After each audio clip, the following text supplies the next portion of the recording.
सबसे पहले नजर डालते हैं अब तक की बुलेटिन। नौजवान भाई उस्मान गनी साबिक नायब ज़िला Nazim ATI school student leader भाई उस्मान गजनी ने अबू धाबी में पाकिस्तानी सैलाब ज़दगान की मदद के लिए बहुत काम किया और सैलाब ज़दगान की मदद में पेश हैं।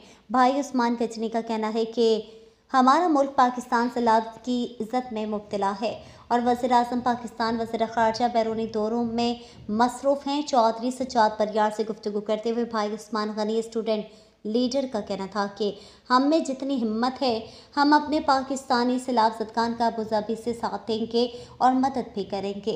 स्टूडेंट लीडर भाई उस्मान गजनी हर मुश्किल घड़ी में अपने साथियों अपने हमवतनों के साथ खड़े रहते हैं। स्टूडेंट लीडर भाई उस्मान गजनी का चौधरी सज्जाद बरियार से कहना था कि मैं अबू धाबी में सब दोस्तों से मिलकर पहले भी सैलाब ज़दगान को फ़ंड भेजा है। आइंदा भी कोशिश जारी रहेगी। अल्लाह ताला भाई उस्मान गजनी को हिम्मत दे और वो अपने मुल्क के लिए कोशिश करते रहें।